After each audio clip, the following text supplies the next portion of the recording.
Okay, hello everybody. Welcome to Korean Atlanta Mentorship. And in this video, we're just going to do another Velocity Banking review on the very last day of 2024.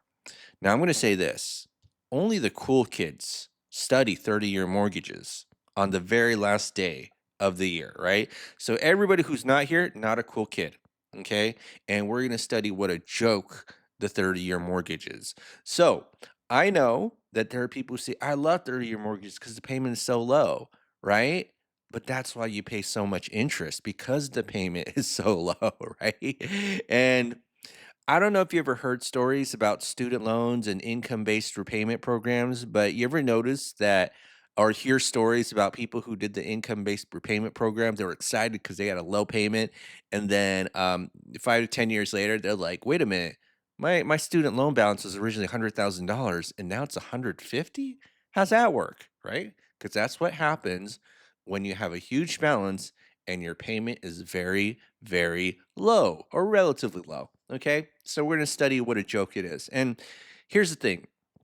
I remember once upon a time as a young man, I hear people, oh, this person bought a new home, and I'd be like super jealous. And I think American society uses home ownership as an excuse to feel superior over other people. And I say this as a homeowner myself. I got two homes. I paid one off under 3 years. Right? Like, so I think I kinda know what I'm talking about because I remember before I owned homes, I'd be, like, so envious of other people. I'd be like, "Whoa, like, you're a homeowner, I am not worthy. I'm just a a a silly renter who rents a room for $400 on a Craigslist type share ad, so I just don't feel worthy because, I could feel your stench of superiority for owning a home." And then I realized, "Oh, wait a minute. These people who are, quote, homeowners are really just renters from the bank. They're not renters from the landlord.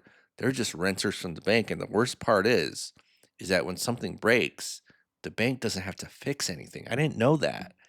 And once you start to understand these things, once you start to understand finance, it's like, oh, what a joke. What a joke.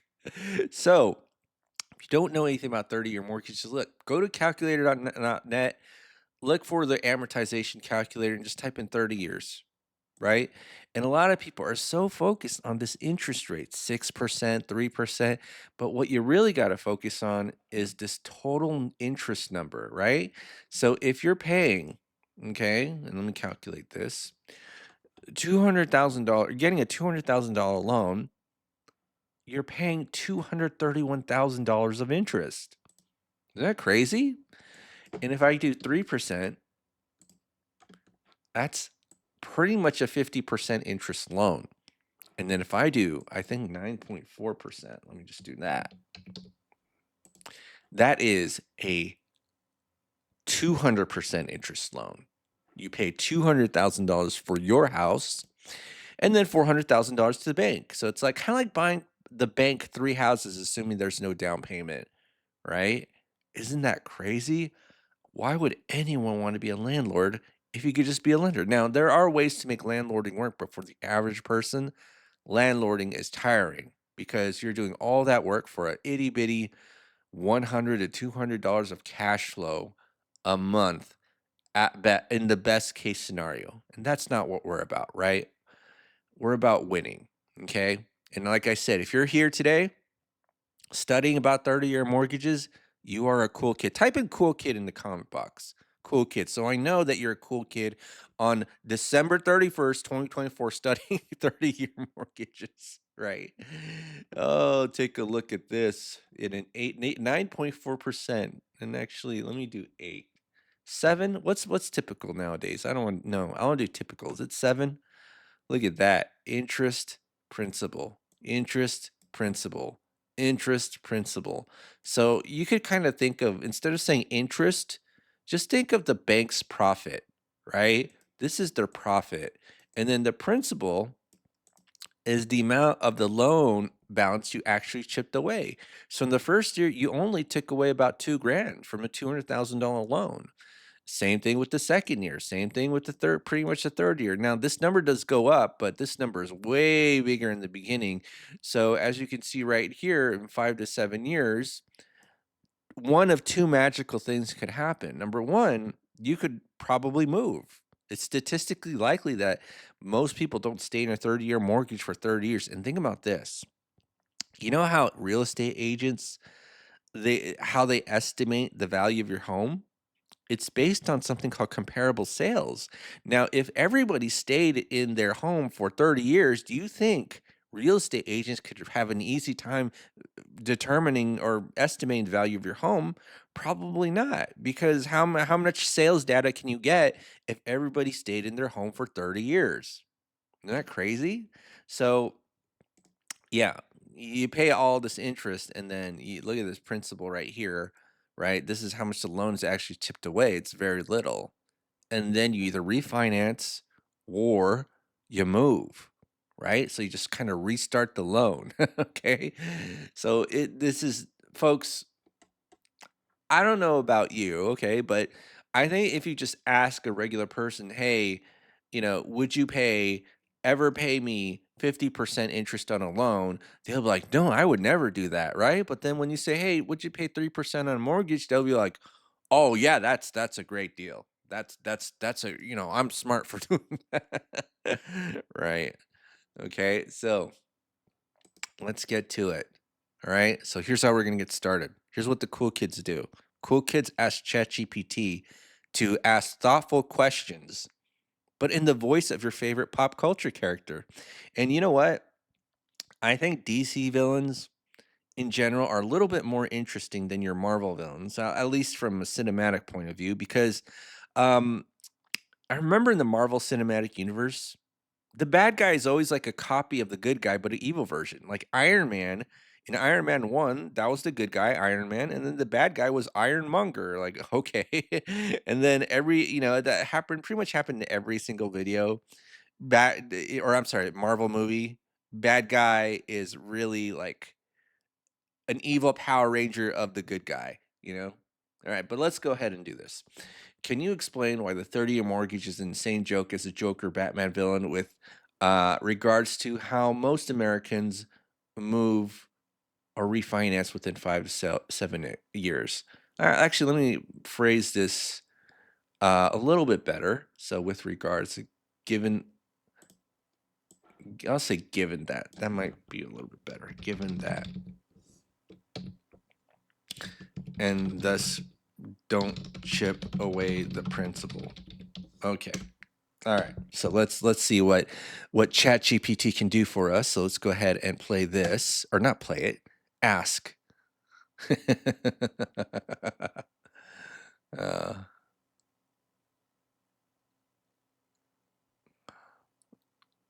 All right. All right. So let's go ahead and play the response. Sure, let's channel the Joker's chaotic flair for this explanation. The Joker, speaking to a crowd of unsuspecting homeowners. Ha! You see, folks, the 30-year mortgage is my kind of chaos. A beautiful little trick the banks pull, and most of you fall for it. It's like Gotham's favorite clown saying, I'll lend you money, but first you'll pay me to keep lending it to you. Here's the punchline. Most of you, good little citizens, move or refinance after 5 to 7 years. You think you're being responsible, building equity, paying down debt.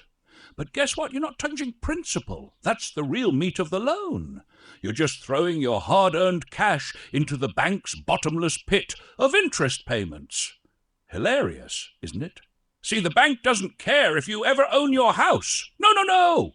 They just want your steady stream of monthly payments while you juggle jobs, schools, and moves. And oh, you like refinancing? Let's do it again. Another round of fees, resets, and even more front-loaded interest. It's like pressing reset on a game you were never going to win. But the real comedy? You're smiling and signing, thinking this is just how things are done. Meanwhile, your dream of home ownership gets drowned in a tidal wave of interest. 30 years? Most of you will never make it halfway before starting over. And who laughs all the way to the bank? Not you. Me? Ah ha ha! The Joker's chaotic view aside, this is why understanding amortization schedules and considering alternative strategies like a shorter loan term or using velocity banking can make a big difference. When you focus on paying down the principal faster, you flip the joke back on the banks and save yourself from decades of unnecessary interest payments. I love how AI can't say ah ha ha ha ha or says it in a bizarre way. Yes, the 30-year mortgage. It is just a interest making scheme for the banks. And again, the lower the interest rate, obviously the better. But historically, interest rates were just a little bit higher than the ones that people were used to than in the early 2020s. Because I actually had a 2.875% mortgage, and I still got rid of it. I still got rid of it. But if you get a 6%, 8% mortgage, take a look at this. All this interest, and then you moved every 5 to 7 years. It's kind of sad. And then you just restart the clock again. Bank gets their fees, especially those origination loan fees. Ooh, those are really painful. And then you just kind of repeat the process over and over again. And I think I heard somewhere. I need to get an official source on this, but the average American with the mortgage doesn't pay it off until like 50 something years, if you include the refinances or possibly moving, right? Just it's all one big loan and you haven't really built up any equity. Okay. Now, let's just do this velocity banking thing of how to get rid of our mortgage. Now, here's the thing about the mortgage, we have to get rid of it last, right? So if we have a ton of debt, or maybe a good number of debts, one, two, three, four, five debts, sometimes people think I should get rid of the mortgage first. I actually heard this from someone, and I want to slap that person in the most kind-hearted way possible. But we have to pay this mortgage last, and sometimes we think we should pay it off first because maybe there's an emotional attachment and we feel that we need to pay it, if we have a free and clear home, then that's what makes us accomplished. But we have to be a little bit strategic about our debt payoff, and our goal is to maximize this thing called cash flow. Okay, so what is velocity banking? All it is a debt payoff strategy where you throw all your money into the debt with the help of a line of credit, right? And so there's only two things that you need. Number one is a budget. So we got that.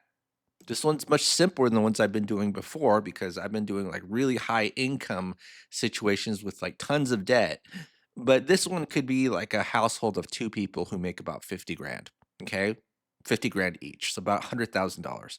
And let's say that these are their expenses. And then we do an expense breakdown and list every single debt that we have. Again, it's a debt payoff strategy. And then anything that's not a debt, we just include here. And we just put a round number just to make it easy. But anything that's your general expenses that you have to pay, we just put here.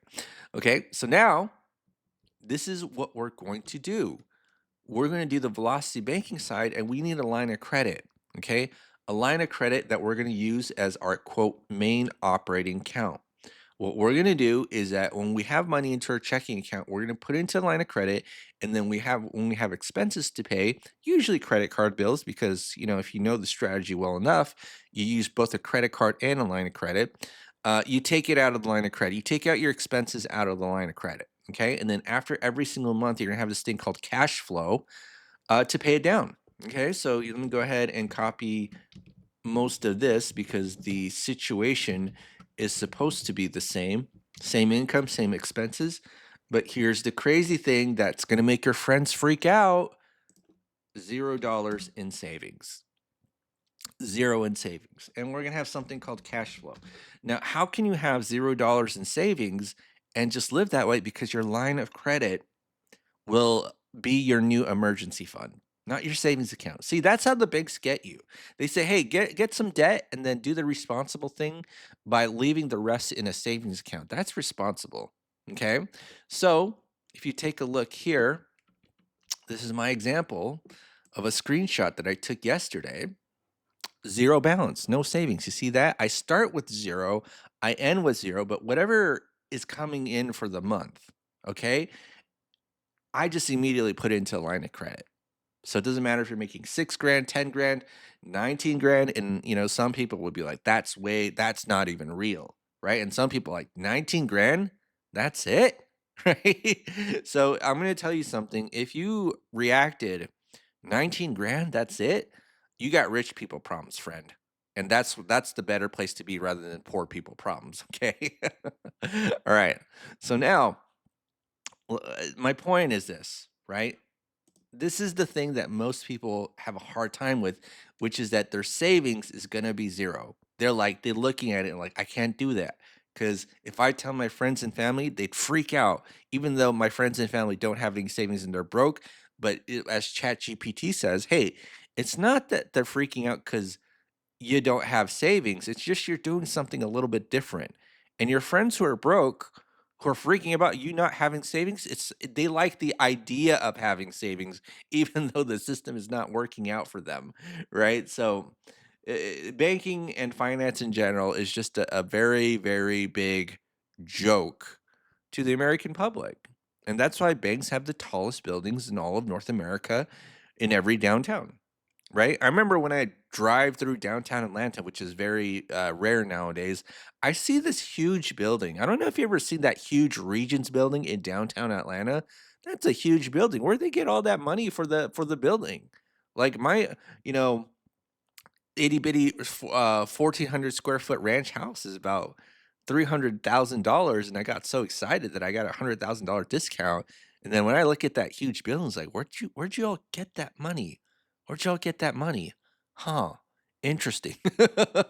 All right, so now let's go ahead and do this. We're gonna maximize our cash flow, and let's assume we have access to a $65,000 line of credit. So what's a line of credit?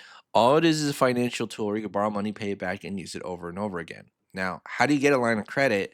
Well, this is my $280,000 home equity line of credit. Here's a secret that very few people will talk about, but I will harp on almost every single day and be annoying about it. Banks don't lend money to people who need it. And that's how over $575,000 in lines of credit. Anytime I wake up and I just like, do I need money? If the answer is yes, I don't get the money. I gotta, right? So having a lot of credit, ironically, well, I don't know if it's ironic or not, if you know what you're doing, really gives you a firm financial foundation. Because if you ever always try to get the money when you don't need it, you're doing, you've essentially built that firm financial foundation. That's why I have over $575,000 in lines of credit. $575,000, right? But for this example, we'll assume 65,000, right? And we're going to make this example easy on ourselves, right? So if you're looking for more complicated examples, which people are like, why don't you do, my example or this more complicated example? Folks, I'm just trying to make this easy. These are like Costco demos. You ever been inside Costco and then see that person just putting out the food, little samples, say, hey, try it a little bit. And then if you want to buy the thing, buy the thing. Well, it's the same thing here. This is like a Costco sample. I'm not going to make this a super complicated demonstration, right? If you want the complicated demonstration, either pay for the YouTube 99-cent membership or go ahead and click the Google form link below and buy a Renatus education package, right? Full disclosure, I get commission. All right, so now let's go ahead and do this. And easiest way, cheat code type of way to figure out which debts to move to the line of credit is to start with the credit card. Start with the high interest stuff, right? Start with the thing that sucks the most cash flow, which would be the credit cards. And you'll see that this is $62,000 of credit card debt. So let's move that kind of like a balance transfer into the line of credit. And then once we do that, we'll take a look at this. Now these all go to zero, these two. And so now that's $370.30 with 2,362,000. I can't even speak right now. About $2,000 of cash flow. Now here's the last step is we're going to put our entire paycheck into the line of credit and then take our expenses out and then rinse and repeat over and over again, over and over. Okay. So now let's go ahead and do this. Month 0. And then what we're going to do is we're going to take the previous month's balance, previous month's interest, and subtract 2362.8. Okay. So now let's go ahead and do this. Take the average daily balance, multiply it by the interest rate, and then 0.8, that's the annual interest rate. And then you divide by 12 to get the monthly interest rate, right? So now let's go ahead and do this and copy and paste these formulas. And you see in 29 months, it's all paid off. That credit card payment, it's gone. It's gone. So 29 months, it is gone. How much did I pay off? 62,000, 62K. Okay, so now we got to tackle these. And again, we got to tackle the mortgage last, okay? So, whoa, look at this. All right, so now let's go here. And I think these are the correct amounts for the loans. Right, okay. So, here's what we're going to do. Okay, what we're going to do is this. And I don't know if you ever heard of something called a cash flow index, but think of this as a ranking system. And so what this number indicates is that how much bang for your buck do you get for paying off this loan? So for example, if you see this really high number, that's like saying, hey, you don't get any bang for your buck for paying off this loan. So think about it like this. And this is kind of how like annuities work. I give you a ton of money, you gave me a stream of payments, right? So would you give somebody $200,000 to only get $790 back? Or $45,000 to get about more than $800 back? You'd probably tackle these, right? So that's what the cash flow index is measuring. And we want to use the lowest numbers. Now, let's put in the actual month, which is 29 months. So I just got to put in here 29, 29, 29. And with amortized loans, the cash flow index does go down over time based on certain criteria. And so this is really low. So I want to make sure that this goes into the line of credit. And then so that's 24 grand, 24 grand. And then we're going to do this, right? Let's go ahead and do this. All right, so we're going to move this here plus 24615.18. Okay, and we're going to do that. And then now this is going to go 0, 0. And take a look at this. Now our cash flow is over 3 grand. Can you believe it? I can't believe it, right? Hold on. Let me just do a quick Google search, right? I can't believe they invented it. It's from The Simpsons, I believe. Yeah, I can't believe they invented it, right? I can't believe they invented this cool payoff strategy to make it so easy for you, okay? So, what's our cash flow? Let me copy and paste this, okay? So now, let's go ahead and redo this. 3209.76 and copy and paste. And then at 37 months, it's all paid off. 37 months. 37 months. So 37 months, that's 62 plus 45. So that's 107K. And then now we tackle the 30-year mortgage. Okay, so 30-year mortgage. And this is 37 months, right? So now this is 0, 0, 0, and then 37. And take a look at this, right? What a joke. Did I put 2.5%? No, man, I screwed up, didn't I? Wait, 3%. Oh, well, okay.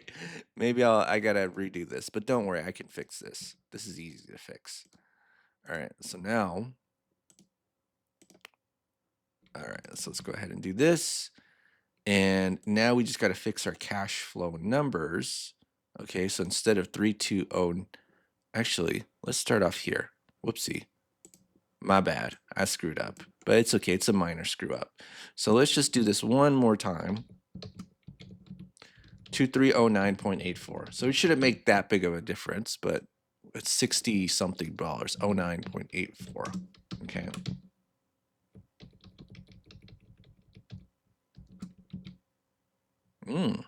Same payoff day. Okay, great. So now 2309 point.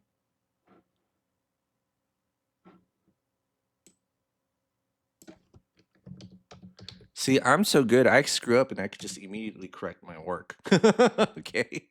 So, yeah, I'm flexing a little bit. All right. So now this is 00, and now it's 3156.79. Okay.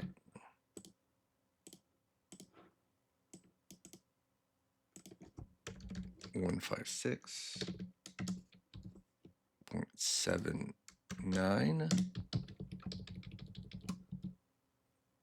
Okay. 156.79. There, I fixed it. Okay. So now we tackle on the 30-year mortgage. Okay. 30-year mortgage. And then at month 37, we have $186,000 left in the balance. Okay. So it took us 37 months to pay off 200 minus 186, 14K. Now, let's move the 14K into the line of credit. I'm not saying you need to do this or this amount, but let's see how long it takes us to pay off the 14K. Ooh, 1, 2, 3, 4, 5 months. 5 months to pay off 14K. See how easy that was? Now, this is called chunky. Now, here's the most important thing about paying off the mortgage. If you have multiple debts, pretty much guaranteed, and I've been doing velocity banking demonstrations for quite some time, is that I've never seen a situation where a 30-year mortgage is not paid last. Okay. Not saying there might be an exception. I'm just saying in general, it's paid last because we need to maximize our cash flow first and then attack it. Okay. So this chunk amount, people get really think like, hey, if I do a higher chunk, that's even better. That's actually not true. You just need to do a small chunk amount. You're going to prevent the segregation of income. You're going to make it easy to pay it off, right? What's the biggest hiccup that most people have when paying off their mortgage? They're afraid that if I have $3,000 in savings, well, if I dump it all in, I'm never going to get that money back, right? That's the biggest hiccup. And then second of all, if they use a credit card or a line of credit as a backup, then they've segregated their income, which is how we got into this mess in the first place. Okay. So let's go to the velocity banking calculator. And I think I did most of this already. Yeah, I probably did. Okay. So I think I need to change the interest rate. 843.21, 843.21. And then this is going to be 186,712, 186,712.83, I believe. Yeah. All right. So now, this chunk amount is $6,000. Again, it's equivalent to our paycheck. But the thing that I don't want you to do, okay, that I don't think is an idea bueno, is that you replace your mortgage with the line of credit, because this is what we call a first lien HELOC replacement. And look at this, 44.7 years, 38 grand of interest. Okay, not bad. But if we just did $6,000, look how much farther it goes down. 12 grand, 4.2 years. Okay. So I don't know about you if you want to throw away money on the table, but here's the thing. Some people got so screwed over that they were paying $100,000 more of interest than they should have. And instead of paying $100,000 more interest to the bank, just give it to me. I'm really gonna be like blunt about this, because buy an educational package from Renatus. Okay. So if you want to know where I got this calculator from, I got it from Renatus, which is where I originally learned velocity banking from.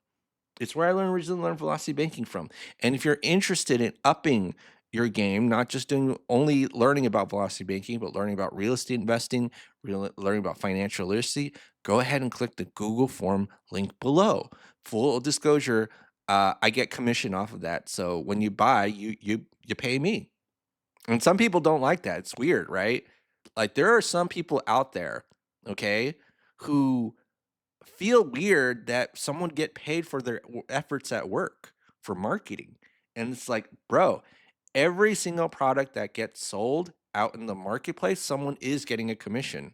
And when you get a job, a 9 to 5 job, and there's nothing wrong with a 9 to 5 job, you're just getting a fixed commission off of the products and sales that are services that are sold, especially got a salary. That's why people who eventually become managers think they're getting ripped off because they see that the company itself is making millions of dollars and you're working over 100-hour weeks to get a $60,000 to $80,000 salary. Now, I'm not saying that's a bad thing to get that much money. I'm just saying that's what eventually happens with most people when they come to that realization. Okay. So let's just do this right here. Renatus Velocity Banking, and again, full disclosure, I'm an independent contracted marketer, meaning I just kind of push their stuff. And if you want it, that's cool. If you don't, don't be one of those people who get like offended. Oh my goodness, this person's trying to sell me something. Well, who isn't? Right? You think at your job that you work at where they give you money, they're not selling anything to the marketplace? Unless they're the government, they are, and even the government provides goods and services, although they don't directly sell. It's pay for your tax services, right? So, or tax money, not tax services. What am I talking about? All right, so now we see this, and we don't have to deal with the 30-year joke anymore. 4.2 years, all paid off, and we paid 12 grand in interest. Now that's some numbers I can get behind, right? 12 grand of interest rather than paying 80 or 100 grand, right? 80 or 100 grand. No, no, no, no. Okay. So 4.2 years. So let's go ahead and do this right here. And we're going to do this right here. Now this is 0, and this is 37. 37 divided by 12 plus 4.2. 7.28 years. And we are debt free. Right? That's 307. I think it's 300. Yeah, $307,000 of total debt. Now let's do this with ChatGPT. I just did a velocity banking demonstration of paying off the mortgage in 4.2. Was it 4.2 years? I don't even know. 4.2 years. In 4.2 years. Can you, in the voice of the Joker, describe being defeated by Velocity Banking, aka Batman? All right, let's see if it says anything interesting here, or if it's a stupid response. Let's go ahead and click enter.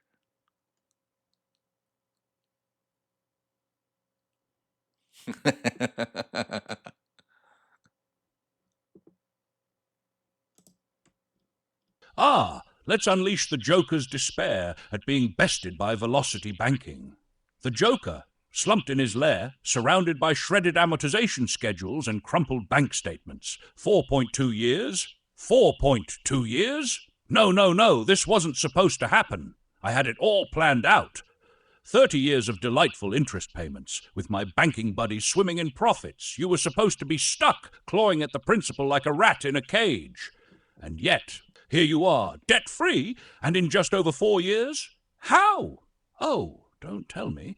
It's that caped crusader of cash flow, that pesky billionaire brainiac, Velocity Banking, the bane of my beautiful chaos. He swoops in with his big bad HELOC, slashing years of interest payments into confetti.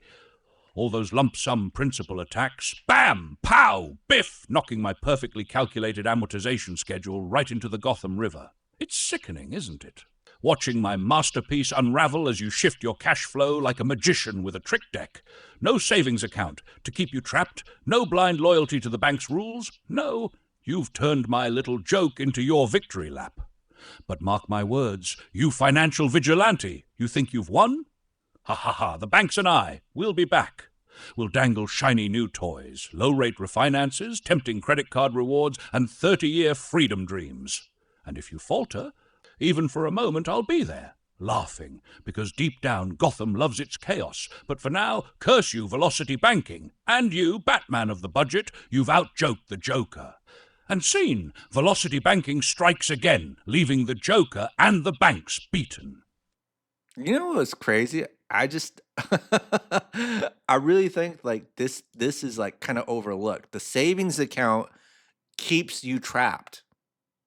Like the Joker knows that the savings account is a trap because instead of putting all your money to debt, you're just leaving it aside and segregating your income. Now let's end with this, okay? So give me one moment. Now let's end this video with a good old laugh.